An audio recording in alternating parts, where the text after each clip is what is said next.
हमारे साथ पूर्व मंत्री नवेद मियां साहब मौजूद हैं, जो शहर विधानसभा से चुनाव लड़ेंगे कांग्रेस पार्टी से। सीधा उनसे बात करते हैं कि चुनावी मुद्दे क्या रहेंगे। सांसद आजम खान भी सीतापुर जेल में हैं, तो किससे चुनाव रहेगा उनका, और भाजपा सरकार तो मौजूदा सरकार में है। आप कांग्रेस से चुनाव लड़ रहे हैं शहर विधानसभा से, तो क्या मुद्दे आपके रहेंगे? सबसे पहले ये सवाल। तो मुद्दे कई मुद्दे हैं, लेकिन जो तीन मेन मुद्दे हैं, एक तो जो अंडरग्राउंड बिजली की तार हैं, जिनसे मेरे ख्याल से पूरे शहर को परेशानी है। उसमें सभी पार्टी के लोग हैं, ज़रूरी नहीं है एक ही पार्टी से एक ही दल के लोग हैं। और उसमें मीटर जो लगे हुए हैं, जिस हिसाब से बिजली की चेकिंग होती है, अगर किसी की आमदनी 6,000 है तो 30,000 का बिल आता है उसके पास, क्योंकि उसे कोई रोकने वाला नहीं। अधिकारी अपनी मनमानी कर रहे हैं, और उसको काउंटर करने के लिए या तो एमपी को होना चाहिए, या एमएलए को होना चाहिए, या चेयरमैन को होना चाहिए, मगर सब हैं लेकिन कोई भी नहीं है। तो इसकी ये सबसे ज़्यादा परेशानी मेरे ख़्याल से अहम मुद्दा जो शहर का वो ये है, क्यों लोग आज बिल्कुल बहुत ज़्यादा आजिज़ आ गए। दूसरा, जो श्योर लाइन पड़ी है वो स्पेसिफिकेशन से नहीं पड़ी। उस टाइम तो बस कागज़ों में उन्हें फॉर्मेलिटी पूरी करनी थी, उसके बड़े बड़े कमीशन सब खा गए, जिसमें मंत्री खुद भी था और उसके साथ के लोग थे जो ठेकेदार थे, और जो उसमें अधिकारी जो विभाग था उसके अधिकारी भी थे। तो आज सारी सड़कें ढसी पड़ी हैं। मैं किसी मोहल्ले में जहाँ सड़क पड़ी है वहाँ इंसान जा नहीं सकता है, क्योंकि अभी मैं मोरी गेट गया, वो भी ढसी पड़ी है दो जगह से। तीसरा, सबसे ज़्यादा जो यहाँ के लोग जिस कारोबार से जुड़े हुए हैं वो है लकड़ी का कारोबार। उसमें ज़रूरी नहीं है कि सिर्फ मशीन वाले हैं, उसमें वो लेबर भी है गांव की जो उस मशीनों में काम करती है, वो काश्तकार है जो माल तैयार करता है अपने खेत में, और ट्रांसपोर्ट वाले जो उस माल को मशीन तक ले जाते हैं। उनकी ये डेली वेजेस के, इनकी तो रोज़ी रोटी रोज़, उनका चूल्हा ही शाम को जलता है जब वो दिन भर काम करते हैं।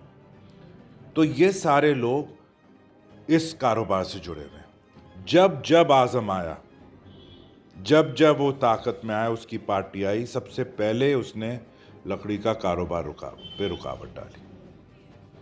और ये सोलर लाइन और ये जो अंडरग्राउंड वायरिंग है, ये भी आज़म ने ही मुसल्लत करी है इस शहर के ऊपर। अच्छा, ये बताइए कि आप तो कह रहे हैं बिजली का मुद्दा, लेकिन बिजली का मुद्दा इस समय सबसे बड़ा है कि 24 घंटे शहर में सरकार के जो शासन प्रशासन तो बोल रहा है कि 24 घंटे बिजली मिल रही है, लेकिन बिजली तो 8 घंटे भी नहीं आ रही है। तो ऐसे में कोई नेता आवाज़ क्यों नहीं उठा रहा है? जो नेता यहाँ का है वो कहाँ है? कहाँ है सांसद, कहाँ है विधायक, कहाँ है चेयरमैन? ये हैं नेता यहाँ के, ये जिम्मेदार हैं। इनको पब्लिक ने वोट दिया है ताकि ये पब्लिक की परेशानियाँ दूर करें। एमपी जेल में, विधायक ने अपने आप को घर में बंद कर दिया, उनके घुटनों में कभी दर्द होता है, कभी बुखार होता है। तो ये तो आप उन नेताओं से पूछिए कि कहाँ छुपे बैठे हो तुम लोग? आप भी तो क्यों नहीं निकल चुनाव मैदान में हैं, आप मुद्दे को उठाएंगे, लोग मुझे मुद्दा तो बना रहे हैं, लेकिन आप कहेंगे जब मुझे जिम्मेदारी मिलेगी, मैं 5 दफ़ा विधायक रहा हूँ, और अगर मैं काम नहीं करा सका तो मुझे बार बार लोग चुनते नहीं। 3 दफ़ा कांग्रेस का एमएलए रहा मैं, कांग्रेस की हुकूमत नहीं थी, मैंने काम कैसे करा लिया? क्या मैंने यही कह दिया कि मेरी सरकार नहीं है, मैं मजबूर हूँ, मैं कुछ नहीं कर सकता? जिसको जिम्मेदारी दी है, जो परेशानी आज है लोगों को, जब वोट पड़ें और वो ईवीएम पे बटन दबाने जाएं तो अपनी परेशानी को याद रखें और तब वो बटन दबाएं, क्योंकि कोई नहीं चाहता है कि ये दौर दोबारा आए। लाइट कितने घंटे मिल रही है शहर में? मुझे नहीं मालूम, लोग बता रहे हैं बहुत कम मिल रही है और कोई आवाज़ भी नहीं उठा रहा है। तो आपको लगता है कि आवाज़ उठाने वाला कहाँ है? कहाँ, आप बताओ कहाँ है? एमपी कहाँ है? कहाँ है एमएलए? अच्छा, जो सांसद हैं उन्होंने तो सीतापुर जेल से प्रस्ताव भेज दिया। वो प्रस्ताव उन्होंने इसलिए भेजा है क्योंकि चुनाव 2 महीने के बाद है। अगर चुनाव इस साल नहीं होते तो प्रस्ताव भी नहीं भेजते। ये तो पॉलिटिकल गिमिक है।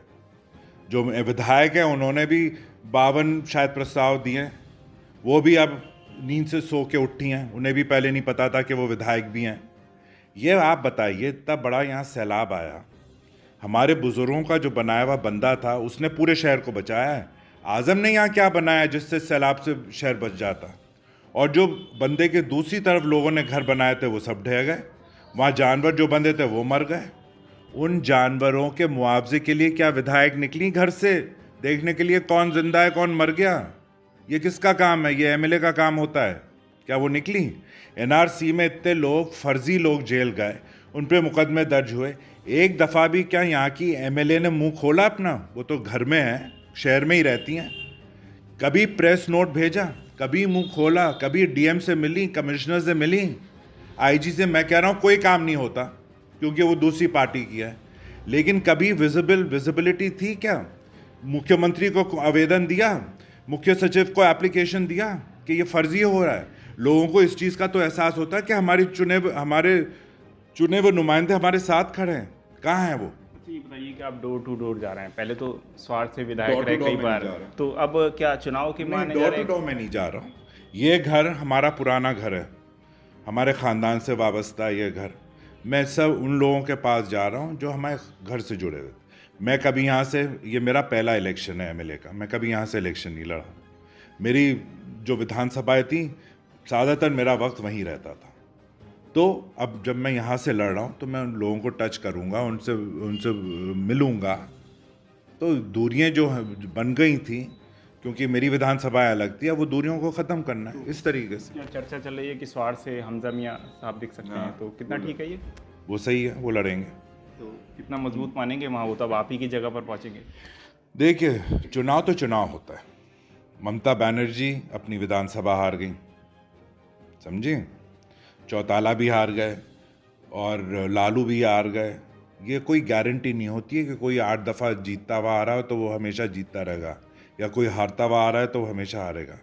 परिवर्तन तो ये तो मेरे ख्याल से इसका पॉलिटिक्स का एक बहुत अहम पहलू है।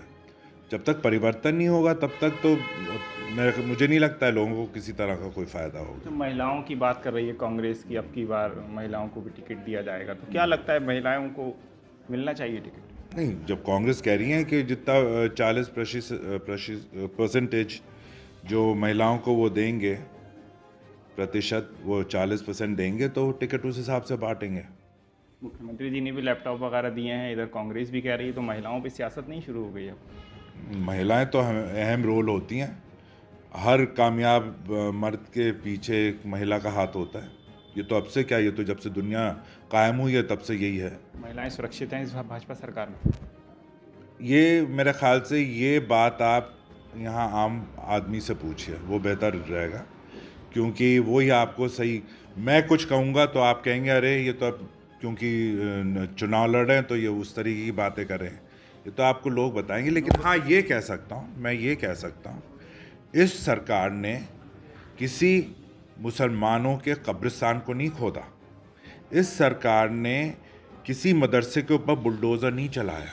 लोग कह रहे हैं कि सांसद आजम खान ने जौहर यूनिवर्सिटी तालीम के नहीं बनाई है, और वो तालीमी बच्चे पढ़ते हैं और सरकार उसको टारगेट कर रही है। जब वो नहीं, सरकार टारगेट नहीं कर रही है। ऐसा है कि वो जो यूनिवर्सिटी बनी थी वो एक कमाई का ज़रिया था उनके लिए। अगर तालीम, जैसे उन्होंने कहा जब यूनिवर्सिटी बन रही थी कि इसमें रिक्शा वालों के बच्चे पढ़ेंगे, इसमें कारचो वालों के पढ़ेंगे, बीड़ी मजदूरों के पढ़ेंगे, कौन से इन लोगों के बच्चे पढ़ रहे हैं वहाँ बताओ? सब जो बच्चा पढ़ रहा है 1.5 लाख रुपए फीस दे रहा है, ये सिर्फ उनकी अपनी कमाई के लिए होता। तालीम के इदारे हमारे ख़ानदान ने खोले, हमारे बुजुर्गों ने खोले। जितने यहाँ रामपुर के स्कूल्स हैं, इंटर कॉलेजेस हैं, डिग्री कॉलेज हैं, महिला गर्ल्स के कॉलेजेस हैं, ये सब नवाबों की देन है। और तालीम की इसलिए क्योंकि उसमें जो बच्चा पढ़ता था उसे 1 रुपया 1 पैसा देना नहीं पड़ता था फीस का, सब मुफ्त होती थी, सब मुफ्त। वो होती है सही नियत, ये नहीं ये तो इनका बिजनेस है भाई। रामपुर की ज़मीन चाहे आज़म हो या तंजीम हो, वो उनकी कमाई का ज़रिया है। आज़म बिजनौर का, वो नेठौर से आया, तंजीम हरदोई की, वो बिलग्राम से आई हैं। रामपुर वालों के लिए क्या हमदर्दी होगी उनके लिए? हमदर्दी तो अपने ही लोग करते हैं और कोई नहीं। ये सिर्फ उनका बिजनेस एक वो था, बिजनेस प्रोजेक्ट था। अच्छा, अभी हमने मीटिंग में सुना कि आपने कहा कि ज्वाला नगर में कुछ मेरी जगह थी और मैं लोगों से अब नहीं लूँगा, तो क्या है? नहीं लूँगा नहीं, मैंने ये कहा था कि मेरी अराज़ी है, अजीतपुर में भी है, ज्वाला नगर में भी है, कई बीघे ज़मीन है, उधर कई 100 घर बने हुए हैं, लेकिन उनके पास टाइटल नहीं है क्योंकि मेरे नाम है तो उस पर रजिस्ट्री नहीं हो सकती, या इस तरह की प्रॉब्लम है। और मेरे पास जो अल्लाह ने दिया मैं उसमें खुश हूँ, तो मुझे वो ना वो चीज़ चाहिए। तो मैंने यही प्रपोज़ल दिया है कि जो भी ज़मीन जिस पे जिसका घर बना हुआ है वो उनको फ्री ऑफ कॉस्ट मैं उनको टाइटल दे दूंगा। मुझे कुछ नहीं चाहिए, एक पैसा नहीं चाहिए। ये होती है हमदर्दी की बात। आज़म तो होता है किसी और की ज़मीन होगी वो भी खुद ले लेगा, जैसे उसने यूनिवर्सिटी में किया है, किसानों की ज़मीन अपने नाम करवा ली। अगर हिम्मत है तो ये करे जो मैं कर रहा हूँ। अगर वाकई में मोहब्बत है रामपुर वालों के लिए तो करें। हमारे साथ पूर्व मंत्री नवाब कासिम अली खान मौजूद थे, जिन्होंने बताया कि कांग्रेस से वो चुनाव लड़ेंगे। तो आने वाला वक्त बताएगा कि जीत है या हार है। रामपुर से